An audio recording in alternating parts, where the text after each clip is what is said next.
네, 오늘의 말씀 같이 합독하시겠습니다. 오늘의 말씀은 요한복음 15장 1절부터 8절까지의 말씀입니다.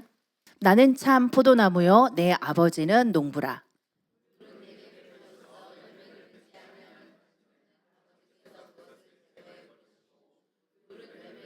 너희는 내가 일러준 말로 이미 깨끗하여졌으니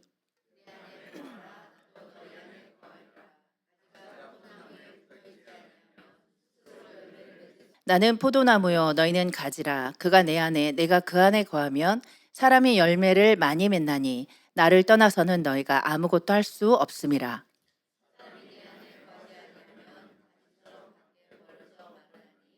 너희가 내 안에 거하고 내 말이 너희 안에 거하면 무엇이든지 원하는 대로 구하라. 그리하면 이루리라. 내 아버지께서 영광을 받으실 것이요 너희는 내 제자가 되리라. 아멘. 네, 우리 인사하시겠습니다. 어떻게 인사하냐면요. 오늘은 당신은 누구입니까? 라고 서로에게 물으면서 인사를 하도록 하겠습니다. 항상 처음이 되게 뜬금없죠. 제가 설교할 때마다. 왜 이렇게 인사라고 하지? 라고 또 생각하실 때 일단 해주시면 감사하겠습니다. 자, 옆에 계신 분을 향해서 당신은 누구이십니까? 네, 대답은 아직 안 하셨죠? 네, 한번 대답을 해주시면 좋을 것 같아요. 옆에 분만 들리도록 살짝.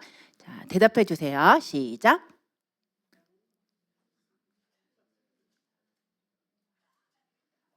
네, 내가 누구인지 잘 모르시나요? 질문은 잘 하시는데 대답을 다 안 하시고 계셔가지고 어렵지 않습니다. 나를 소개하는 거예요. 예, 나는 뭐뭐뭐입니다. 누구누구입니다. 또는 뭐 다른 어떤 단어를 넣을 수 있는데요. 자, 당신은 누구입니까? 생략하고요. 나만 한번 다시 소개해 보도록 하겠습니다. 마음 문을 여는 시간이라 생각하시고 이렇게 오픈해 주시면 좋을 것 같아요. 시작.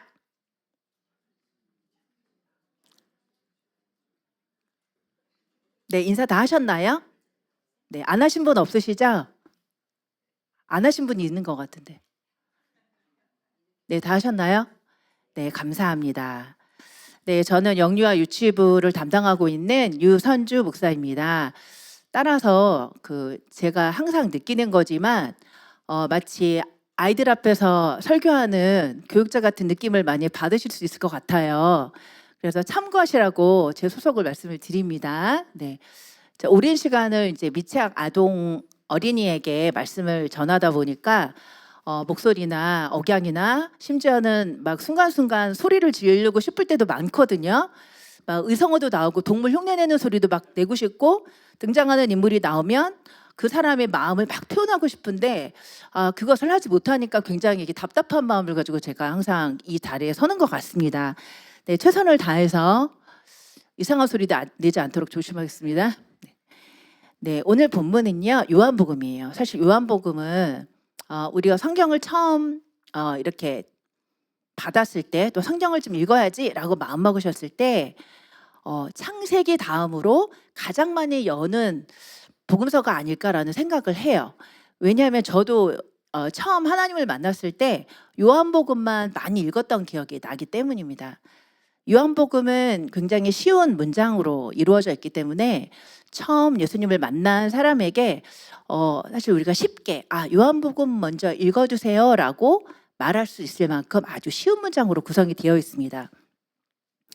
그런데 요한복음은 그 어느 서신서, 역사서, 복음서보다 사실 가장 깊은 영적인 의미를 또 담고 있습니다. 그래서 요한복음은 읽으면 읽을수록, 묵상하면 할수록 그 안에 담겨진 하나님의 마음을 알아가기 위해 더 몸부림치면 칠수록 어려운 말씀들이 참 많이 있어요. 그래서 제가 겁도 없이 요한복음을 정한 것을 많이 후회를 하고 있습니다. 지금 왜 내가 요한복음의 감동을 받아서 이렇게 말씀을 전하겠다라고 마음을 먹었는지 모르겠지만 하나님이 주신 마음 최선을 다해서 전하도록 하겠습니다. 요한복음은 공간복음보다 다소 시간이 흐른 한 20여 년의 시간이 흐른 뒤에 작성된 쓰여진 복음서입니다. 그렇기 때문에 사도들이 이미 다 순교를 당한 이후에 쓰여진 글이었어요. 그래서 이 당시의 그 시대적인 배경은 사도들이 이미 순교를 당한 이후에 예를 들어 지금 말씀을 가르치는 분들이 다 사라졌다라고 우리가 가정을 하면 말씀이 사라진 거나 다름없는 시대에 이 믿음 생활을 하는 사람들의 그 상태를 우리가 상상해 보면 됩니다.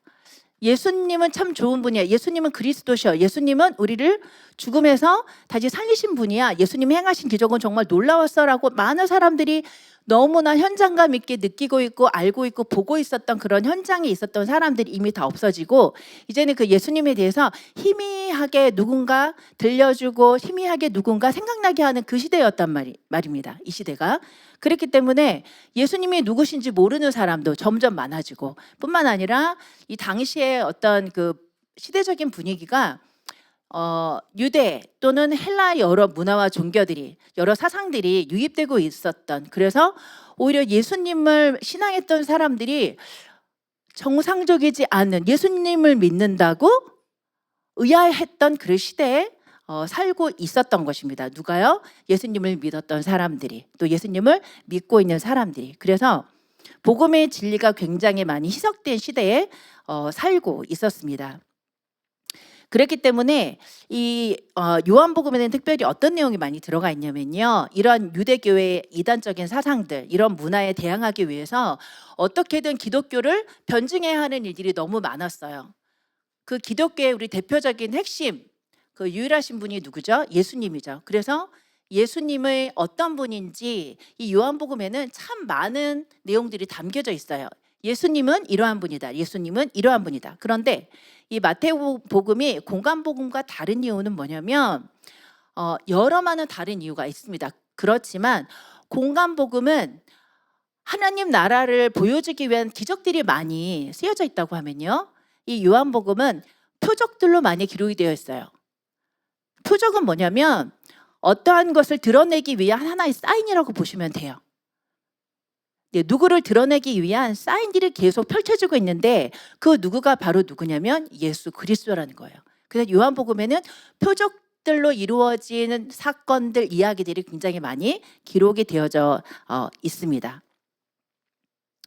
저자 요한 역시 예수님이 그리스도이심을 더욱 집중해서 설명하고 어필하고 기록했습니다. 그래서 이 타락한 시대 속에서 예수님을 믿었던 또는 예수님을 믿고 있는 성도님들이 그 믿음이 더 견고해지기를, 흔들리지 않기를 바라는 마음에 이 요한복음을 기록했다라고 20장 32절에서 기록을 하고 있습니다.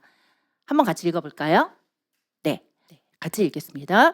오직 이것을 기록함은 너희로 예수께서 하나님의 아들 그리스도이심을 믿게 하려 함이요 또 너희로 믿고 그 이름을 힘입어 생명을 얻게 하려 함이니라. 요한복음은 세 가지 키워드로 우리가 요약을 할 수가 있습니다. 예수, 믿음, 그리고 생명으로 우리가 정의할 수가 있습니다. 그래서 요한복음을 읽어 내려가실 때는 예수, 믿음, 생명, 하나 더 혹시 추가한다면 성령, 이렇게 네 가지 키워드를 가지고 우리가 요한복음을 읽어 내려가시면 전체적인 흐름을 잘 이해하고 읽으실 수 있을 거라고 생각합니다. 자, 그렇다면 오늘의 주제인 에고 에이미는 무슨 뜻일까요? 에고 에이미는 아주 쉽습니다. 나는 나다라는 뜻입니다. 네, 에고 에이미는 헬라어로 나는 나다라는 뜻입니다. 네, 영어로는 I am 또는 I exist. 이걸 한글로 해석하면 나는 나다 또는 나는 존재한다 라는 뜻을 의미합니다. 우리가 다 너무나 잘 알고 계시지만 이 am이라는 비동사는 존재를 나타내고 있습니다. 그래서 I am이라는 이 말의 이 뜻은 단순히 나는 이런 사람이야 라고 그냥 설명하는 것이 아니라, 제가 처음에 우리 인사 한번 해주세요 하고 말씀드렸는데 나는 이러한 존재입니다 라는 것을 우리가 상대방에게 소개하는 그런 시간을 맨 끝에 가지려고 합니다.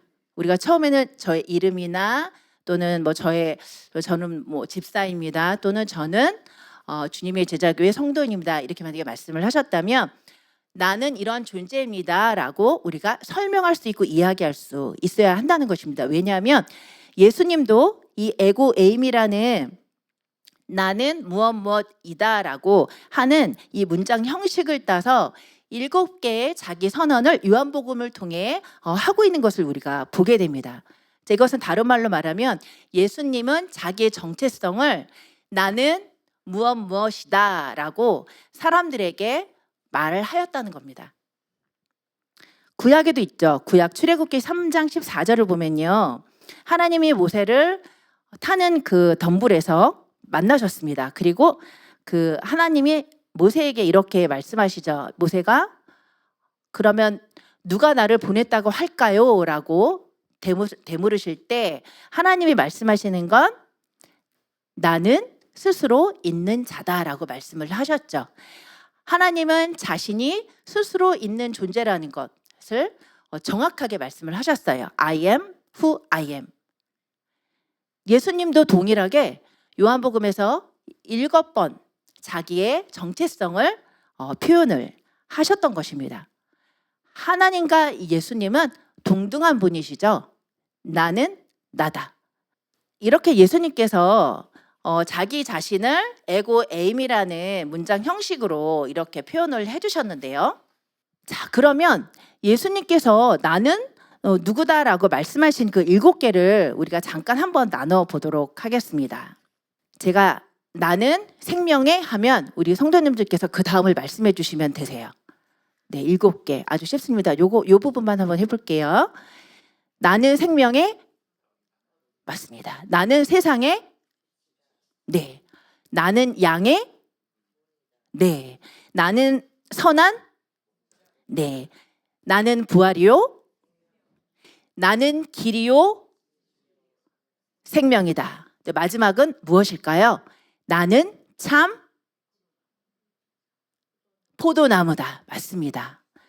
예수님이 이렇게 에고 에임이라는 문장 형식을 따라 자신을 정확하게 상대방에게 정확하게 예수님을 따랐던 제자들에게 정말 정의를 합니다. 나는 누구다. 그리고 오늘 우리가 본문에 함께 읽었던 이 말씀은요. 가장 마지막 예수님의 자기 선언인 나는 참 포도나무다라는 그 에고 에이미를 우리가 함께 나누려고 하는데요. 이 본문이 특별히 저에게 와닿았던 이유는요.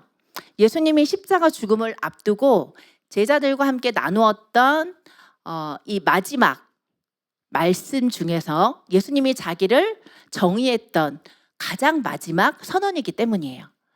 나는 참 포도나무다. 그런데 여기서 더 우리에게 의미가 있는 건 예수님이 누구인지 알 뿐만 아니라 예수님이 참 포도나무인 것을 우리가 안 그 순간 그럼 나는 누굴까요? 나는 너희는 가지다라고 표현을 하십니다. 오늘 그 본문 안에 우리가 함께 읽었죠. 예수님은 나는 참 포도나무고 너희는 가지다라고 말씀을 하시면서 우리의 정체성을 또 알려주십니다. 일단 우리 1절을 같이 한번 읽어보도록 하겠습니다. 나는 참 포도나무요 내 아버지는 농부라. 여기서 말하는 참이라는 의미는 무엇일까요? 참이라는 의미는 무엇일까요? 우리 포도나무에 참 포도나무가 있고 거짓 포도나무가 있을까요? 포도나무는 다 똑같습니다. 그런데 왜 예수님은 거기에 참 포도나무라고 말씀하셨을까요? 예수님만이 우리의 유일한 구원자시기 때문이에요. 네, 예수님만이 우리의 유일한 하나님 아버지 성자이시기 때문입니다. 이거 굉장히 중요한 말씀이에요. 왜냐하면 이것을 우리가 가슴에 새기지 않으면요. 예수님이 아닌 길로 가는 사람들 우리가 이단이라고 하죠. 예수님이 아닌 길을 향해 가는 사람을 우리 이단이라고 하는데 그 사람들을 보면 어찌 보면 저희들보다 열심히 더 득심합니다. 제가 예전에 한 오래전인데요. 이단은 왜 이렇게 열심일까? 너무 궁금했어요. 그래서 이단이 가르치는 성경 공부에 참석한 적이 있어요. 그때 제가 전도사였는데 너무 궁금한 거예요. 어떻게 저렇게 열정적으로 나를 전도할 수가 있지? 저를 전도하더라고요. 그래서 제가 사실 제 신분을 밝히지 않고 그 이단 공동체에 들어가서 2주일 동안 성경 공부를 한 적이 있는데 매일매일 너무 은혜스러운 거예요. 네, 너무 감동이고 그 사람들이 섬기는 그 모습이 너무 은혜스러웠어요. 막 눈물이 날 정도로 사람 이 천사라는 생각밖에 안 들 정도로 너무 잘 섬겨주고 말씀도 너무 좋은 거예요. 말씀이. 그리고 말씀이 너무 좋으니까 그 다음에 만났을 때 과제를 주는데 과제를 너무 하고 싶은 거예요. 그리고 과제가 선물도 줘요. 너무 마음에 드는 거예요. 밥도 맛있어요.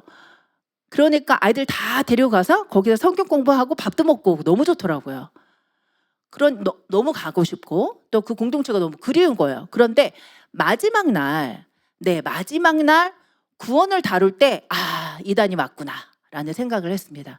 예수가 아닌 다른 길을 통해서 하나님께로 갈 수 있다라는 마무리로 2주의 성경 공부를 마쳤어요. 만약 제가 전도사가 아니었거나 제가 오직 예수로만 구원을 받는다라는 것을 확신하지 않았다면 그냥 넘어갔을 것 같아요. 네, 정말 사랑이 넘쳤거든요. 네.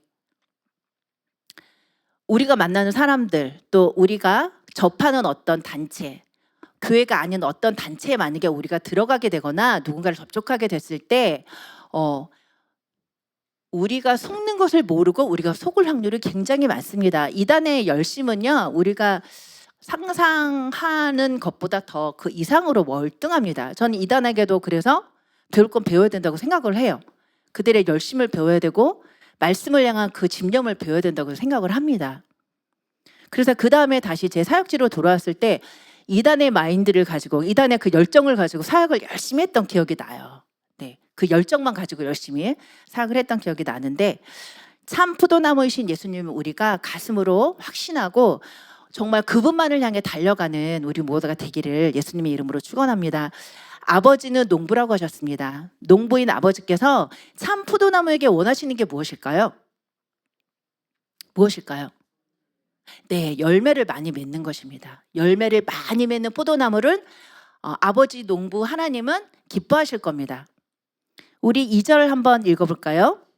시작.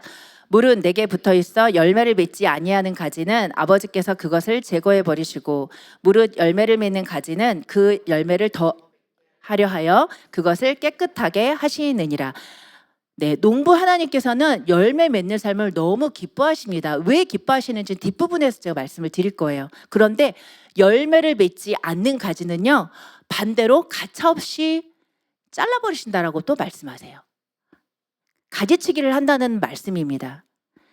네, 제가 나무를 키워본 적도 없고 가지를 쳐본 적도 사실 없지만 이번에 말씀을 묵상하면서 가지치는 게 뭔지 너무 궁금했어요. 가지를 어떻게 치지? 그래서 한번 찾아봤는데 이렇게 3가지 종류의 가지를 친답니다. 첫 번째는 도장지라고 해요. 도장지. 혹시 여기 앉아 계신 우리 성도님들은 다 아시는 내용일 수도 있겠는데 도장지. 이 도장지는 뭐냐면요, 쓸데없이 키만 커서 삐쭉 튀어나온 것을 말한대요.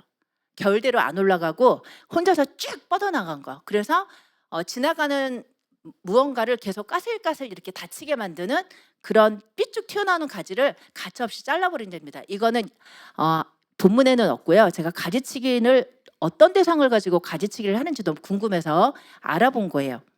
두 번째는 세력지랍니다. 세력지. 세력지는 뭐냐면 자기도 열매를 못 맺으면서 다른 가지도 열매를 못 맺게 하는 그런 가지가 있대요. 그러니까 열매는 맺지 않는데 가지가 그러니까 억세다고 해야 되나요? 너무 억세서 다른 가지가 열매를 맺으려고 할 때 그 가지에게 가는 그 열매를 맺게 하는 모든 기운을 이렇게 흡수하는 가지가 있대요. 네, 그래서 그렇게 열매도 맺지 못하면서 힘만 센 가지를 잘라버린답니다. 그리고 세 번째는 겹침지라고 해요. 겹침지는 뭐냐면 겹쳐 있는 가지. 네, 이렇게 겹쳐 있는 가지는 열매를 맺어도 굉장히 작게 맺는다고 합니다. 그래서 겹침지는 그냥 잘라버린대요. 자, 3가지 공통점이 뭘까요? 열매를 맺지 못하는 가지입니다. 네. 하나님은 열매를 기뻐하신다는 거죠. 열매 맺는 가지를 기뻐하신다는 거죠. 얼마만큼? 열매 맺지 못하는 가지를 쳐서 열매 맺을 수 있는 가지에게 힘을 더 실어줄 만큼 열매 맺는 가지를 기뻐하시고 그 가지를 인정하신다는 겁니다. 이렇게 하나님 아버지 농부 되신 우리 하나님은 우리가 열매 맺는 삶을, 또 가지가 열매를 맺기를 간절히 원하시는데요. 여기서 말하는 가지는 누구라고 말씀하시냐면 5절 읽겠습니다. 나는 포도나무요 너희는 가지라. 그가 내 안에 내가 그 안에 거하면 사람이 열매를 많이 맺나니 나를 떠나서는 너희가 아무것도 할 수 없음이라. 네, 예수님은 우리가 가지라고 말씀을 하십니다. 가지. 네, 가지는 스스로 열매를 맺을 수가 없습니다. 없죠? 네, 맺을 수가 없습니다. 그래서 우리는 어떤 존재예요? 스스로 아무것도 할 수 없는 존재입니다. 인정하기 싫겠지만 우리는 스스로 아무것도 할 수 없는 존재로 가지로 하나님이 존재케 하셨어요. 그런데 우리가 스스로 존재하려고 하는 순간 어떻게 돼요? 네, 떨어져 나가는 거죠. 떨어져 나가는 것입니다. 우리는 예수님 안에서 이처럼 수동적인 존재입니다. 네, 이거는 긍정적인 의미의 수동적인 존재예요. 가지가 왜 수동적인 존재인지 다시 한번 설명을 하면 가지 자체에는 생명력이 없어요. 오직 뿌리를 받고 있는 나무에만 생명력이 있기 때문에 가지 자체는 아무런 효용성이 없다는 것입니다. 아무것도 할 수 없다는 것입니다. 그래서 우리는 스스로 열매를 맺을 수가 없습니다. 우리 스스로는 누구를 사랑할 수가 없습니다. 우리 스스로는 다른 사람에게 선행을 베풀 수 있는 마음의 동기도 없습니다. 만약에 있다면 그것은 나의 의를 세우기 위해서 하는 선행이겠죠. 우리가 만약에 다른 사람을 사랑한다면 그것은 예수 그리스도의 사랑이 아니겠죠. 결국은 그 사랑을 주었으니 다시 그 사랑을 받고자 하는 사랑의 나눔이겠죠. 우리 스스로는 아무것도 할 수가 없습니다. 우리는 영적인 생명력을 스스로 불러일으킬 수도 없습니다. 성령님이 아니고서는 우리는 영적인 어떤 호흡도, 영적인 어떤 열매도 맺을 수가 없습니다. 그런데 흉내는 낼 수 있어요. 네, 뒷부분에서 잠깐 이야기를 덧붙이도록 하겠습니다. 그래서 가지는 나무에 딱 붙어 있어야 됩니다. 네, 이 말의 의미는 가지는 나무에서 떨어지면 죽는다는 것입니다. 죽을 뿐만 아니라 불태워서 없어져 버린답니다. 네, 이 부분만 우리가 보게 되면 정말 우리는 이렇게 무익한 존재인가? 우리는 먼지보다 못하구나. 사도 바울이 아마 그런 자기 자신을 너무나 정확히 알았기 때문에 자신을 그렇게 표현하지 않았나 생각합니다. 벌레만도 못한 나라고 표현을 했습니다. 우리의 존재는 하나님 안에서 아무것도 할 수 없는 존재입니다. 이것을 받아들이고 믿으시는 우리 모두가 되기를 예수님의 이름으로 축원합니다. 그래서 우리는 예수님께 딱 붙어 있어야 하는데 어떤 것이 딱 붙어 있는 것인지, 첫 번째, 교회 열심히 나오면 예수님께 붙어 있는 겁니까? 아닙니다. 저 이 부분에서 살짝 어렵습니다. 왜냐하면 전에 사역했던 곳에서 이렇게 했다가 엄청 혼났습니다. 네, 진짜로. 그래서 한 달 뒤에 아웃당한 적도 사실 있어요. 네, 성도님들이 제대로 일하지 못하는 동기부여를 했다라고 저한테 말씀을 하시더라고요. 네. 그런데 정말 중요한 거는요, 열매를 맺기 위해서 몸부림치는 삶이 아니고요, 예수님께 딱 붙어있기 위해 몸부림치는 삶을 살아야 한다는 거예요. 예수님께 붙어있으면 열매는 하나님이 포도나무를 통해 열매 맺게 해주신다라는 거예요. 열매를 우리가 맺을 수가 없다라는 것입니다. 붙어있으면 되는 거예요. 어디예요? 포도나무 대신 예수님께 딱 붙어있으면 되는 거예요. 교회만 열심히 나온다고 해서 딱 붙어있는 삶이 아니라는 겁니다. 교회에 맡겨진 소임 열심히 한다고 그것이 예수님께 딱 붙어있는 삶이 아니라는 겁니다. 어떤 게 붙어있는 삶이에요? 정말 예수님께 딱 붙어있는 거예요. 자, 말씀을 한 개 더 찾아보도록 하겠습니다. 어떤 것이 예수님께 딱 붙어 사는 삶일까요? 요한계시록 3장 20절 보도록 하겠습니다. 같이 합독하겠습니다. 볼지어다 내가 문 밖에 서서 두드리노니 누구든지 내 음성을 듣고 문을 열면 내가 그에게로 들어가 그와 더불어 먹고 그는 나와 더불어 먹으리라. 네.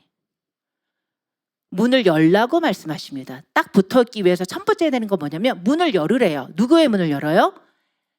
내 마음의 문을 열라고 하시는 거예요. 이미 예수님은 문 앞에서 두드리고 계십니다. 문을 좀 열어달라고. 그런데 우리가 문을 열지 않으면 붙어 있을 수가 없는 거예요. 네. 그런데 문을 열고 끝나는 것이 아니라 영접해야 하는 것입니다. 어떻게 해요? 들어오게끔 영접해야 한다는 거예요.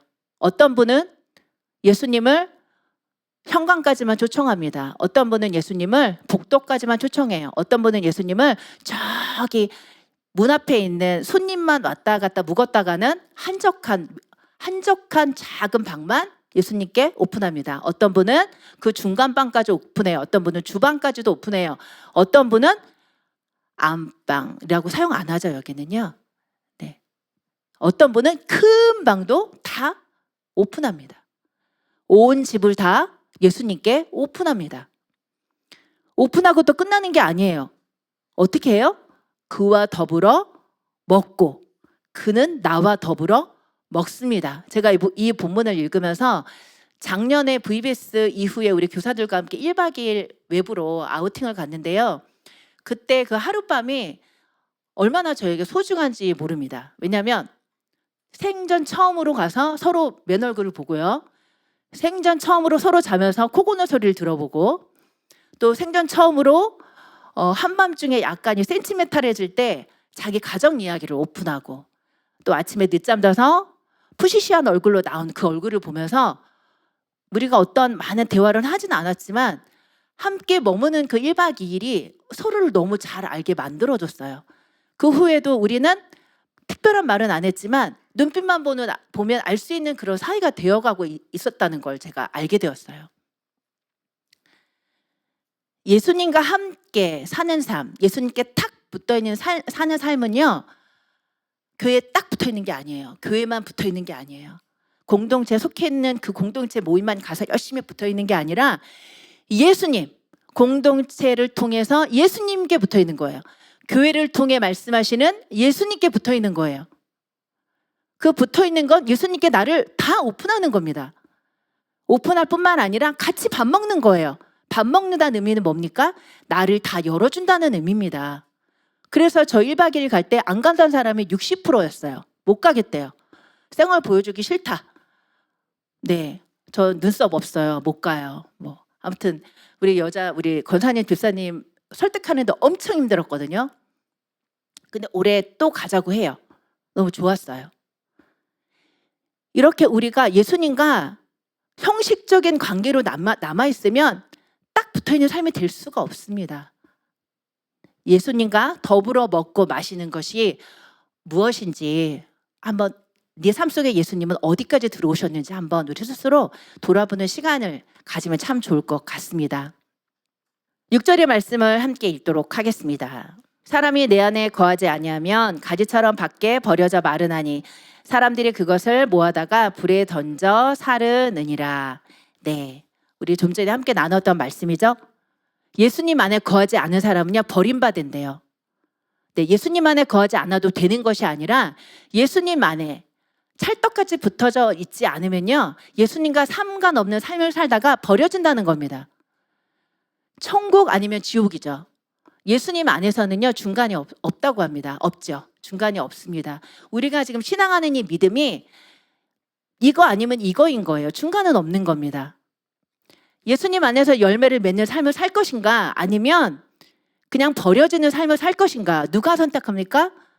우리가 선택하는 거예요. 우리가 선택하는 겁니다. 내가 선택하는 겁니다. 가지가 딱 붙어 있고 가지가 열매를 맺으려면 가지가 붙어 있으려고 가지가 붙어 있기만 하고 아무것도 안 하면 안 되는 거예요. 밑에는 영양분을 빨아들여야 되는 겁니다. 영양분이 올라오면 그걸 가지 쪽으로 흡수해야 되는 거예요. 그런데 그 정말 정작 내가 의지를 발동해야 하는 그 순간에 우리는 그냥 포기해버리고 마는 경우가 참 많이 있습니다. 영양분이 내 안으로 들어올 때까지 포기하지 않고 의지를 발동하는 것, 그것이 바로 우리가 예수님 안에 거하는 정말 가장 중요한 우리가 해야 될 역할이라고 오늘 본문은 말씀하고 있습니다. 7절 같이 읽겠습니다. 너희가 내 안에 거하고 내 말이 너희 안에 거하면 무엇이든지 원하는 대로 구하라. 그리하면 이루리라. 네, 아멘. 너희가 내 안에 거한다는 것은 무슨 의미일까요?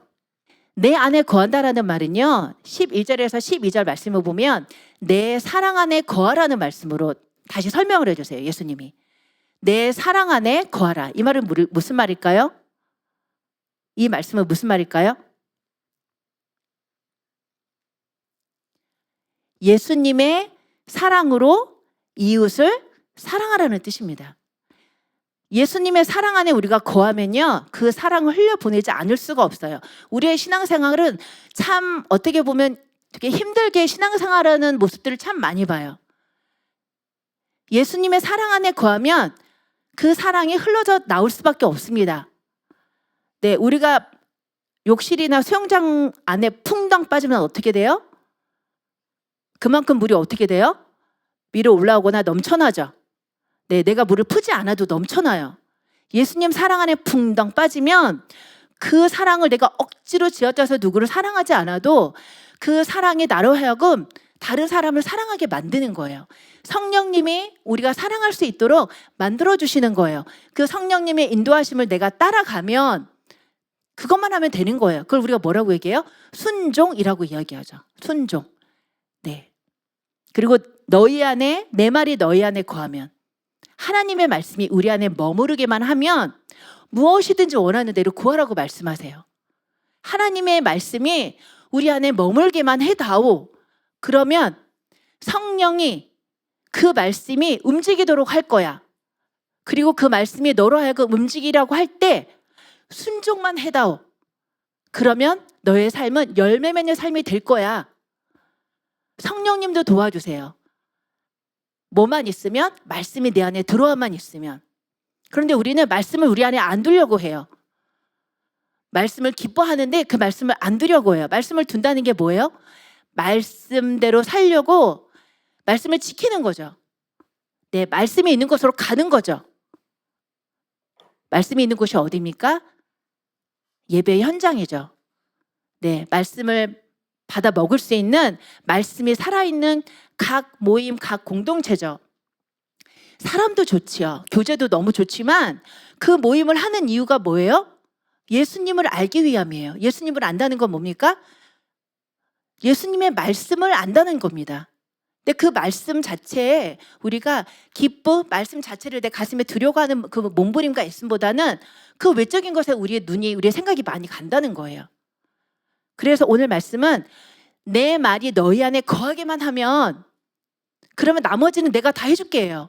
하나님 너무 멋쟁이시죠? 말씀만 안에 두고 있어. 그러면 내가 성령, 너에게 보내준 그 성령, 보혜사 성령이 너로 하여금 그 말씀이 너를 다스리게 할 거야. 그리고 제발 그 말씀이 들릴 때 순종만 해. 이것만 하면 열매를 우리가 맺으려고 바득바득 애를 쓰지 않아도 열매가 맺혀지는 삶으로 살아간다는 것입니다. 신앙생활은 어떻게 보면 참 어렵지만 우리의 생각과 우리의 어떤 내가 가지고 있는 어떤 틀이 있어요. 그 틀만 내가 내려놓으면 정말 이보다 더 쉽고 편안한 게 없는 겁니다. 근데 뭐가 자꾸 막아요? 마치 중력처럼, 우리를 땅으로 막 잡아당기는 중력처럼 그 죄라는 것이 자꾸 나를 반대로 막 끌고 가죠. 중력을 거스리는 그 능력. 그게 뭐예요? 성령님이 나를 이끄실 때 순종하는 능력이에요. 성령님이 나를 만지시려고 할 때 순종하면 하나님이 우리가 세상의 중력을 거슬려서 하나님이 기뻐하신 방향으로 턴할 수 있게 해주신다는 겁니다. 그게 오늘 말씀이에요. 그러면 무엇이든 구하라는 거죠. 왜요? 그렇게 되고 나면 하나님 아버지의 마음을 내가 알 수밖에 없어요. 그렇게 되고 나면 내 생각이 하나님 아버지의 마음으로 바뀔 수밖에 없는 겁니다. 그러니까 하나님의 뜻대로 구할 수밖에 없는 거예요. 그럼 그런 기도를 하나님이 왜 안 들어주시겠어요? 무엇이든지 구하라는 거예요. 다 들어주겠다는 거예요. 그런데 우리는 이 앞부분에 대해서는 너무 힘드니까 나를 거스르기 싫은 거예요. 내 자아를 거슬리기 싫어요. 내가 살아왔던 내 어떤 편안한 패턴을 뒤집어 놓기 싫으니까 이 부분은 살짝 넘어가고 그냥 보여지는 거에 우리의 모든 생각과 관심에 쏠려 있어요. 저는 마치 연어의 삶이 그리스도인의 삶이라고 생각을 해요. 네, 우리가 연어를 잘 아시죠? 알을 낳기 위해서 거꾸로 역류하는 연어의 모습을 제가 한번 본 적이 있는데 정말 온 몸이 다 그냥 찢어져 버린 상태에서 죽어요. 알을 낳고. 네. 죽으면 안 되니까 또 우리는 몸살이고 싶잖아요. 예수님이 그렇게 하셨어요. 우리의 삶이 예수님의 삶보다 조금 못한가요? 예수님이 우리에게 바라시는 삶은요, 예수님하고 같은 삶이에요. 우리의 삶의 목표는, 우리의 삶의 레벨은요, 예수님처럼 되는 거예요. 왜요? 하나님이 그래서 예수님을 보내신 거예요. 육신의 몸으로 이 땅에 오신 그 예수님을 보고 너도 이처럼 하라는 거죠. 그런데 우리는 예수님을 다른 차원의 분으로 보고 항상 이 정도만 하면 됐지 라고 생각을 해요. 전혀 아니에요. 전혀 아니에요. 예수님이 그럼 이 땅에 오신 이유가 없는 거죠. 나는 신이고 너희는 사람이니까 이만큼만 해. 근데 하나님이 이 땅에 오셔서 육신을 입고 우리에게 오셔서 우리가 육신을 입고 그 일을 할 수 있도록 몸소 보여주신 거예요. 그러니까 우리도 할 수 있는 거예요. 무엇만 하면 말씀을 내 안에 두고 그 성령의 말씀을 움직일 때 순종만 하면 나의 삶에는 주렁주렁 열매가 맺혀지는데, 열매가 맺혀지는 그 삶의 결말은 어떻게 되냐면요, 8절 같이 읽겠습니다. 너희가 열매를 많이 맺으면 내 아버지께서 영광을 받으실 것이요 너희는 내 제자가 되리라. 하나님의 영광을 받으신대요. 그리고 우리가 예수님의 제자가 된다는 것입니다. 제자 훈련 10주, 제자 훈련 5주 딱 마쳤다고 제자가 되는 게 아니에요. 네, 그거 받았다고 해서 제자가 됩니까? 안 돼요. 지식만 늘어나요. 물론 제자 훈련 받으면서 하나님이 많이 우리를 만지십니다. 그래서 이전보다는 달라져요. 그런데 제자의 삶은요, 예수님과 더불어 사는 삶이에요. 제자들이 예수님과 떨어져 살진 않았잖아요. 더불어 살았잖아요. 함께 먹고 마시고. 물론 혼도 났지만 제자들은 예수님과 함께 거했어요. 제자는 예수님과 함께 거하는 사람이에요. 우리가 만약에 제자라면, 우리가 만약에 제자가 되고 싶다면 예수님과 함께 살아야 돼요. 같이 먹고 마셔야 돼요. 우리의 삶 전체가 예수님께 다 오픈돼야 된다는 겁니다. 부분이 아니에요. 네, 부분이라도 고맙다 얘들아, 아니에요. 하나님 나라에서는요, 중간이 없습니다. 네, 그런데 우리가 최선을 다해서 하나님의 형상을 따라 살기 위해서 몸부림치면 성령 하나님이 우리로 하여금 더 성화될 수 있도록, 영화로워질 수 있도록 도우신다라는 거예요. 그래서 그 성령 하나님이 우리에게 가장 큰 복이라는 겁니다. 그분이 계신데 우리가 안 하고 있으니까 성령 하나님이 할 일이 없는 거예요. 성령님이 일하시도록 우리의 마음에 말씀을 꼭 머무게 하는 우리 모두가 되기를 예수님의 이름으로 축원합니다. 네, 열매를 맺으면 됩니다. 그런데 열매는 무조건 맺으면 될까요? 열매를 맺으면 무조건 될까요? 이사야 5장 1절에서 2절 말씀 읽겠습니다. 땅을 파서 돌을 제하고 극상품 포도나무를 심었도다. 그 중에 망대를 세웠고 또 그 안에 술틀을 팠도다. 네, 포도나무를 심기 위해서 최적의 환경을 지금 만들고 있어요. 좋은 포도 맺기를 바랬다. 그런데 들포도를 맺었도다. 이게 무슨 말씀일까요? 하나님이 이스라엘 백성에게 너희는 포도나무다라고 말씀하시고 최적의 환경을 제공해 주세요. 그리고 자, 이제 열매만 맺어라 라고 말씀하십니다. 이게 정말 포도나무를 진짜 준 게 아니고 이제 비유를 말씀하시는 거죠. 내가 너희를 위해서 이렇게 많은 것들을 다 준비해주고 이제 너희의 삶이 하나님 안에서 열매 맺는 삶만 되게끔 모든 것들을 다 준비해놨는데, 그럼에도 불구하고 들포도를 맺었다는 거예요. 하나님이 어떻게 했을까요? 어떻게 했을까? 짓밟아 버리셨어요. 그래서 이제 참 포도나무이신 예수님이 너희의 진정한 참 포도나무다라고 신약에서 이제 다시 말씀을 하시는 거죠. 자, 그러면 들포도나무는 어떤 걸 들포도나무라고 할까요? 들포도나무랑 참포도나무랑 똑같아요. 겉으로 보면 똑같아요. 네, 제가 아주 어렸을 때 산동네에서 산 적이 있어요. 여기 한국에 예전에 사셨던 분들은 아실 수도 있는데 산 사이에 저희 집이 있었어요. 근데 거기서 진짜 포도하고 가짜 포도나무를 한번 본 적이 있는데 정말 똑같아서 딱 따먹었는데 너무 맛이 쓴 거예요. 없는 게 아니라 맛이 너무 쓰고 손에 딱 그 즙이 터졌는데 이 손에서 약간 그 스핑크스가 내는 그 독한 그 가스 냄새가 나면서 어떻게 할 줄을 모르겠더라고요. 그래서 여기 손에 버럭게 막 물이 들고 그랬던 기억이 나요. 들포도는 먹을 수가 없습니다. 그런데 겉모양은 똑같아요. 먹으면 압니다. 너무 독해요. 열매를 맺는데 들포도를 맺을 수도 있다는 거예요. 들포도를 맺으면 어떻게 돼요? 못 먹을 뿐만 아니라 여러 사람을 해롭게 합니다. 우리가 그리스도인의 모습으로 살아가는 것은 사람들은 몰라요. 그리스도인인 줄 알아요. 그런데 정말 이 사람이 참 그리스도인인지는 누가 알아요? 네, 하나님은 아시죠. 네. 참 그리스도인, 진짜 그리스도인으로 살아가는 사람은 진짜 열매를 맺습니다. 그 진짜 열매는 바로 9절, 10절, 11절 말씀에 제가 한번 읽어볼게요. 아버지께서 나를 사랑하신 것 같이 나도 너희를 사랑하였으니 나의 사랑 안에 거하라. 내가 아버지의 계명을 지켜 그 사랑 안에 거하는 것 같이 너희도 내 계명을 지키면 내 사랑 안에 거하리라. 내가 이것을 너희에게 이름은 내 기쁨이 너희 안에 있어 너희 기쁨을 충만하게 하려 함이라. 정말 진짜 열매는요, 나만 기쁠 뿐만 아니라 내 주변 사람들도 기쁘게 한다라는 거예요. 어디에 있어요? 11절 말씀에. 진짜 열매는. 그런데 그리스도인인 척 하면서 가짜 열매를 맺으면 그 열매는 나만 해롭게 할 뿐만 아니라 다른 사람을 해롭게 해요. 공동체를 해롭게 하고 교회를 해롭게 하는 거예요. 제일 무서운 사람인 거죠. 그리스도인 같은데 아니에요. 너무 무섭고 너무 불쌍한 사람인 거예요. 제가 기도하는 게 있어요. 하나님, 저 진짜 그리스도인이 되게 해주세요. 정말 잘하는 목사가 되게 해주세요가 아니라 그냥 정말 하나님이 보셨을 때 나 너 알아. 너 나 알아. 나 너 알아. 라고 말할 수 있는 그런 그리스도인이 되게 해주세요. 나는 하나님을 안다고 생각하는데 하나님의 나를 모르면 아무 의미가 없는 삶을 사는 거예요. 가장 불쌍한 삶을 사는 겁니다. 가짜 열매는 하나님이 모르는 사람이에요. 진짜 열매를 맺음으로 하나님이 나를 알고 내가 하나님을 알아서 정말 그 기쁨이, 그 열매 맺는 기쁨이 나뿐만 아니라 다른 사람들에게도 선하게 흘러가는 그런 우리 모두가 되기를 예수님의 이름으로 축원합니다.